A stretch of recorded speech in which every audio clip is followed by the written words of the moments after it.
नमस्कार दोस्तों, दक्ष अकादमी के ऑनलाइन प्लेटफॉर्म पे आप सभी का स्वागत है। जैसा कि आप सभी ने हमसे अनुरोध किया था कि मैं डीएलएड 4 सेमेस्टर के गणित का पाठ्यक्रम आप सभी के बीच में ले गया हूं। जैसा कि आप देख रहे हैं कि आपका बोर्ड पे डीएलएड 4 सेमेस्टर का पहला पाठ करणी, करणीगत राशि, करणी चिन्ह तथा करणी का घातांक है। हम इस टॉपिक को एक दो क्लास में अच्छे से समझने की कोशिश करेंगे। आइए शुरू करते हैं आज का पहला क्लास। करणी होता क्या? जैसा कि हमें कुछ विद्यार्थियों ने यह भी अनुरोध किया था कि सर हिंदी में जो चीज़ें हैं उसको इंग्लिश में भी बताते चले कि करणी का इंग्लिश में क्या बोलते हैं। जैसा कि आप सभी सुनते हुए आ रहे हैं कि करणी को इंग्लिश में हम क्या बोलते हैं? Shorts, SURD। आखिर ये होता क्या है? आखिर करणी होता क्या है? तो यह एक तरह से वो अपरिमेय संख्याएं होती हैं जिनका ना तो वर्गमूल होता है, ना तो घनमूल होता है, ना ही चतुर्थमूल होता है, ना तो पंचमूल होता है। अब हम जो बोल रहे हैं आपसे वर्गमूल, घनमूल, चतुर्थमूल, पंचमूल, आखिर ये क्या चीजें हैं और ये हमें कैसे दिखती हैं? आइए हम इन चीजों को देखते हैं। तो जैसा कि हमने बताया कि ये करणी में 2 लिखा हुआ, करणी में 2 लिखा हुआ, तो इसका मान क्या होगा? इसको और किस तरीके से हम लिख सकते हैं? जैसा कि आप सभी जानते हैं कि जब भी हम स्क्वायर रूट निकालते हैं या वर्गमूल निकालते हैं, तो जैसे 2 का वर्गमूल निकालना है तो बाकी आप चीज़ों देखते हैं, जैसे ये 2 है, यहाँ पे 3 लिखा रहता है, ये करणी में 2 लिखा है, यहाँ 4 लिखा रहता है। लेकिन जब भी हमें वर्गमूल निकालना होता है तो यहाँ पे 2 नहीं लिखा होता है, क्योंकि प्रचलन में बिना इसके चला गया है, इसीलिए ये हमारा अंडरस्टूडेबल है। ये हम चीज़ों को समझ लेते हैं कि अगर करणी में ऐसी संख्या लिखी हुई है तो इसका हमें वर्गमूल ही निकालना है। और ये करणी में बाहर 3 लिखा है, तो जब करणी में बाहर 3 लिखा होता है तो हम इसका घनमूल निकालते हैं। और ये करणी के बाहर क्या लिखा हुआ है? 4, तो ये हमारा चतुर्थमूल है। तो इसको लिखने का दूसरा तरीका क्या है? करणी में है तो ये हमारा बेस नंबर है, जो कि करणी में है, ये हमारा बेस नंबर है। तो हम 2 को ऐसे लिखेंगे ब्रैकेट में, और ये हमारा क्या है? वर्गमूल है। ठीक है, तो इसके पावर 1/2 हो जाता। इसी का ये करणी में रूपांतर है। इसको कैसे लिखते हैं? 2 ब्रैकेट 1/3, ये हम घातांक के रूप में लिख देते हैं। इसका मतलब कि 2 का क्या निकालना है? हमें घनमूल निकालना है, तो इसका ये दूसरा बदला हुआ रूप है। और यहाँ हमें चतुर्थमूल निकालना है, तो 2 को ऐसे लिखेंगे क्योंकि हमारा बेस नंबर है, और ये हो जाएगा 1/4। करणी के जो घातांक है इसके कुछ नियम हैं। आइए हम इन नियमों को समझते हैं। उससे पहले देखते हैं कुछ संख्याओं को। जैसे अगर करणी में 9 लिखा है, करणी में क्या लिखा है? 9 लिखा है, तो इसका मतलब है कि 9 ब्रैकेट के बाहर 1/2, क्योंकि इसका वर्गमूल निकालना है। तो 9 का आप एलसीएम निकाल लीजिए। 9 का क्या करिए? एलसीएम निकाल लीजिए।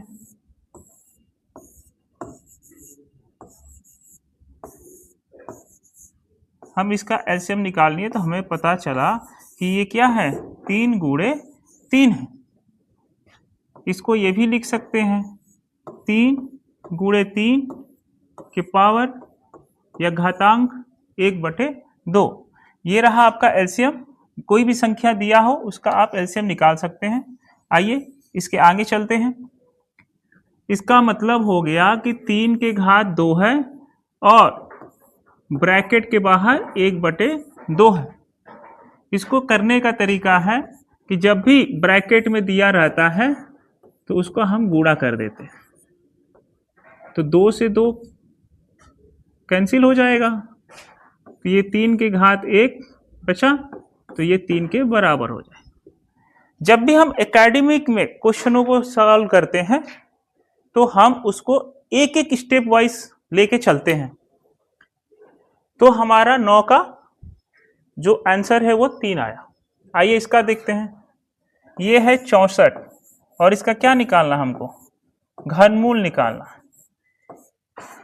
तो 64 का सबसे पहले आप एलसीएम ले लीजिए। सबसे पहले 2 से काटेंगे इसको,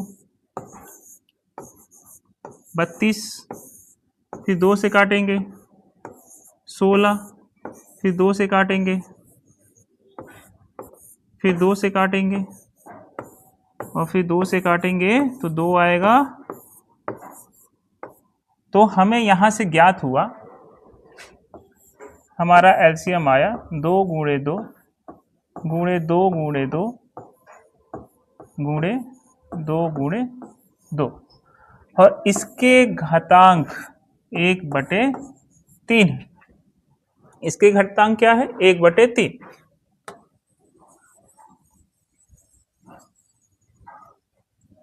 कितने हैं, 1 2 3 4 5 6, तो 2 के घात 6 इसके पावर 1/3। इसको कैसे लिखते हैं, 2 के घात 6 गुणे 1/3, भाग दे दीजिए, 3 दूना के 6 और 2 में 1 का गुणा करेंगे तो 2 हो जाएगा। इसका मतलब है 2 गुणे 2 बराबर 4। जब भी कोई संख्या लिखी रहती है, जैसे 2 की घात 5 या 2 के पावर 5, तो इसको लिखते कैसे हैं, 2 को 5 बार गुणा किया जाता है। कितने बार, 5 बार गुणा किया जाता है। अगर लिख दिया 3 के घात 3, तो इसका मतलब 3 का 3 में गुणा नहीं करना होता है, इसका है तो 3 को 3 बार लिख के उसमें गुणा करना होता है। जैसे कोई व्यक्ति क्या करता है, अगर 3 की घात 2 है तो हमने बहुत पढ़ाते वक्त हमने बहुत लोग को देखा है कि वो 3 में 2 का गुणा करके 6 आंसर बताते हैं। इसका मतलब 6 नहीं है, 3 के पावर या घात 2 का मतलब है 3 का गुणा हमको 2 बार करना है। ठीक है, 3 का गुणा हमें 2 बार करना है, तो यहां से ये निकल के आएगा 9।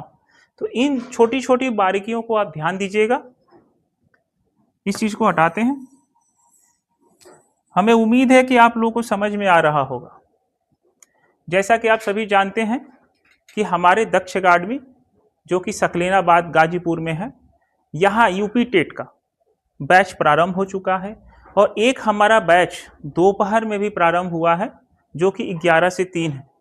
अगर आप सभी इच्छुक हैं और अपने तैयारी को और बेहतर करना चाहते हैं तो आप हमारी संस्था से जुड़ सकते हैं और अपने तैयारी को बहुत ही बेहतरीन तरीके से परिपूर्ण होकर आप सफलता हासिल कर सकते हैं।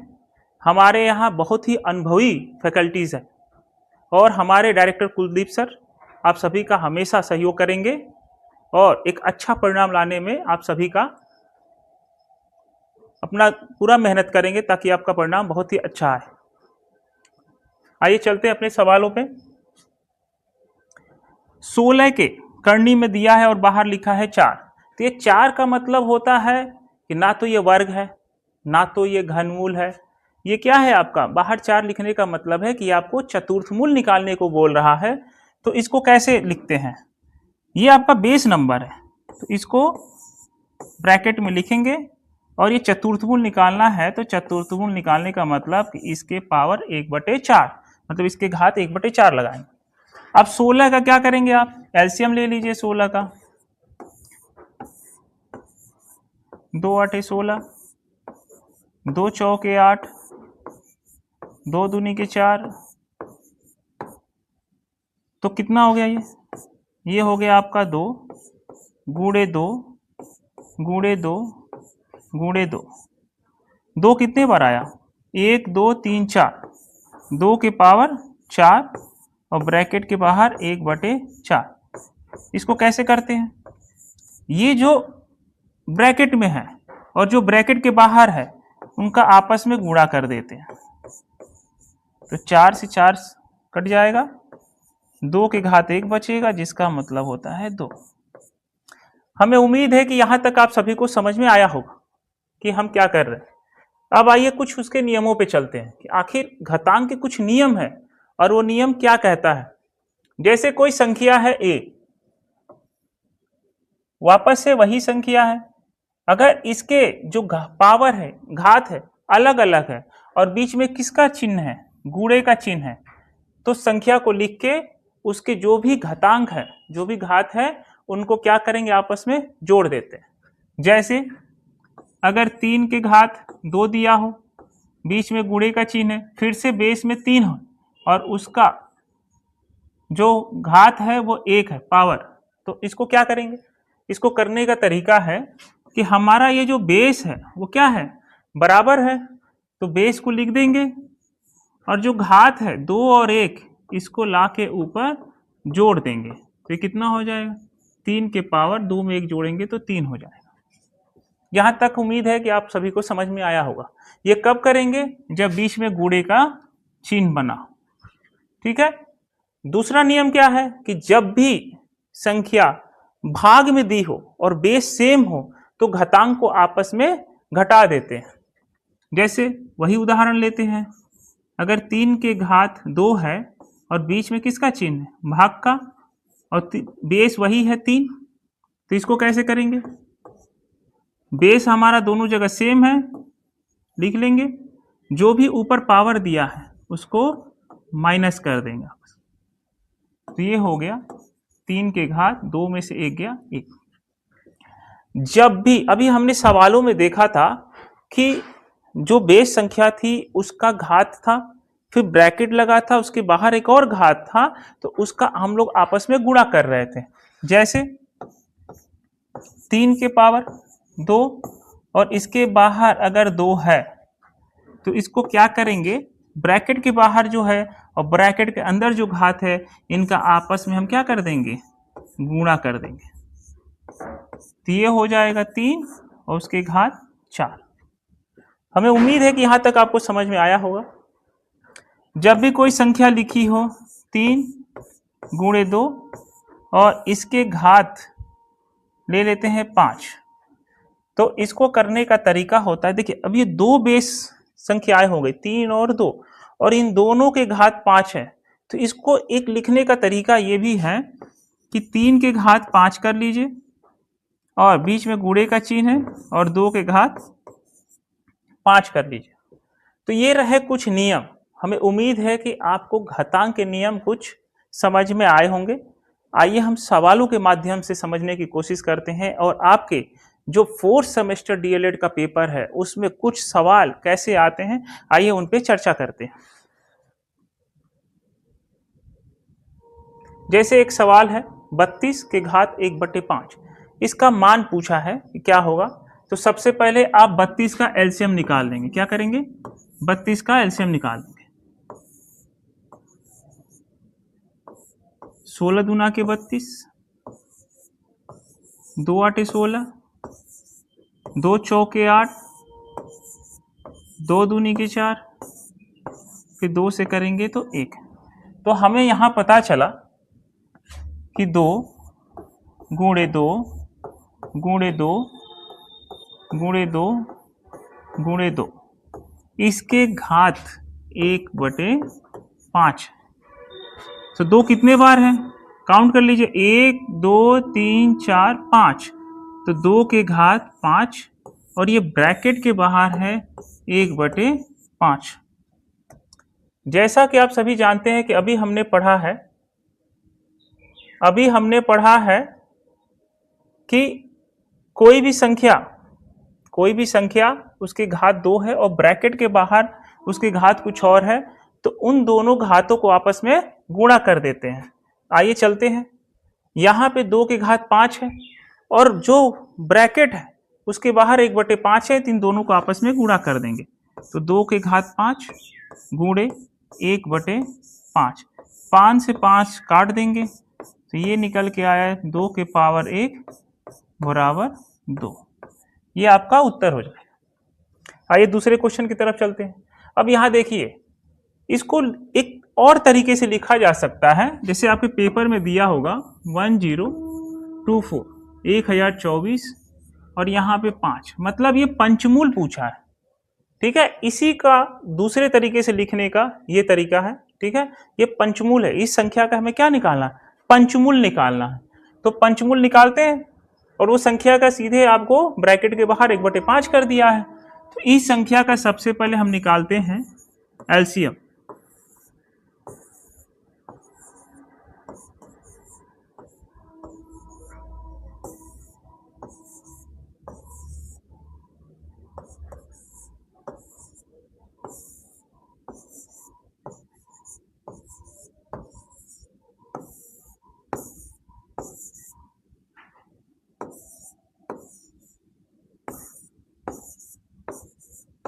बत्तीस 16 2 8 4 2, तो क्या कितना निकल के आया? 2 1 2 3 4 5 6 7 8 9 10, 2 की पावर 5 हमें एलसीएम से पता चला, और उसके घात कितना है, 1/5। तो हमने एलसीएम से जाना कि 2 के घात कितना है, 5 है, और इनको आपस में हम गुणा कर देंगे। हमारा घातांक का नियम कहता है कि ब्रैकेट के बाहर जो घात है और जो अंदर है उनका आपस में गुणा कर देंगे। तो 5 से 5 कट गया, 2 के घात 1, जिसका मान निकल के आएगा 2। ये कुछ तरीके हैं जिसको आप फॉलो करके अपने सवालों को अच्छे से कर सकते हैं, और अपने डीएलएड के 4th सेमेस्टर की कॉपी में आप एक क्रमबद्ध तरीके से करेंगे। ये कंपटीशन का क्वेश्चन नहीं है कि आपने देखा और तुरंत आपने आंसर बता दिया। इसको आपको स्टेप वाइज स्टेप्स अपने कॉपी में करनी पड़ेंगे, तभी आपको डीएलएड में नंबर मिलेगा। आइए एक दूसरा क्वेश्चन देखते हैं। 243 के घात 3/5। ठीक है, तो यहां क्या करना आपको, 243 का आपको एलसीएम लेना। अब देखिए ये संख्या आपका 2 से नहीं जाएगा, ये संख्या 2 से नहीं जाएगा। क्यों? क्योंकि इसका आखिरी का जो अंक है वो 3 है, जो कि 2 से नहीं कटता है, तो ये संख्या 2 से नहीं जाएगी। सबसे पहले इसका 3 से चेक करते हैं, फिर से 3 से जाएगा, वापस से 3 से,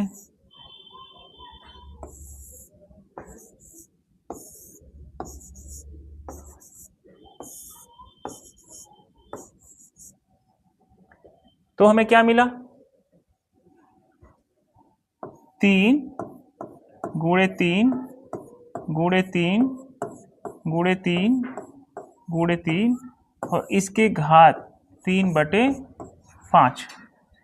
तो 3 कितने बार है, यहाँ 5 बार है, और ब्रैकेट के बाहर 3/5। तो यहाँ हम आपस में घातों का क्या कर देंगे, गुणा कर देंगे। तो 5 से 5 कट जाएगा, बचेगा 3 के घात 3। 3 के घात 3 मतलब 3 गुणे 3 गुणे 3। अब यहाँ 3 के घात 3 है, तो 3 में 3 का गुणा करके 9 मत कर दीजिएगा। यहाँ 3 के घात 3 मतलब 3 का 3 बार गुणा हुआ है, तो तितली का 9, 9 3 27 मतलब 27, 27 इसका क्या हो जाएगा, उत्तर हो जाएगा। आइए एक अलग क्वेश्चन की तरफ चलते हैं। 128 की पावर 3/7 का मान बताइए। तो आपको क्या करना है, वैसे ही करना है। 128 से क्या करेंगे आप, एलसीएम ले लेंगे। 2 छक्के 12, 2 चौके 8, 2 तिहाई 6, 2 दूनी के 4, 16 दूना के 32, 2 आठे 16, 2 चौके 8, 2 दूनी के 4। तो हमारा 2 कितना निकल के आया, 1 2 3 4 5 6 7, 1 2 3 3 4 5 6 7, और इसके पावर है 3/7। हमने 128 को इस रूप में लिख दिया है, तो हमें पता चला कि 2 के पावर 7 और ब्रैकेट के बाहर है 3/7। तो घातांक का नियम यहाँ भी लगाएंगे, जो ब्रैकेट के बाहर है और जो ब्रैकेट के अंदर है, इन तीनों का क्या करेंगे, इन दोनों का गुणा कर देंगे। 7 से 7 गए, 2 के पावर 3, 2 गुणे 2 गुणे 2, 2 दूनी के 4, 4 दूना के 8, तो इसका उत्तर आ जाएगा 8। हमें उम्मीद है कि आपको ये चीजें समझ में आ रही होंगी कि ये किस तरीके से, किस रूप में ये चल रहा है। तो ये तो था आज आपका पहला क्लास, ठीक है। इसी सीक्वेंस को और आगे बढ़ाएंगे और आपका डीएलएड का मैथ का कोर्स जो है 4th सेमेस्टर का, 1 बाई 1 इसको खत्म किया जाएगा। और उम्मीद है कि आपको समझ में भी आएगा, और जो भी आपको समझ में नहीं आ रहा है, कुछ भी त्रुटियां हो, ठीक है, या कोई ऐसा टॉपिक जो आपको डीएलएड 4th सेमेस्टर मैथ में समझ में नहीं आ रहा है, आप उसको कमेंट में कमेंट कर सकते हैं। आपका कमेंट हमारे लिए बहुत महत्वपूर्ण है, ठीक है। आइए इस संख्या को देखते हैं, 1000। देखिए 1000 है, इसको आप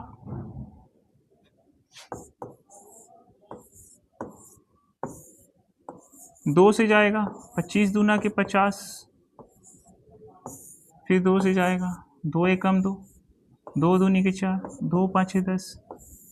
अब किससे जाएगा, 5 से, ठीक है, 5 दूना के 10, 6 25, फिर 5 से जाएगा,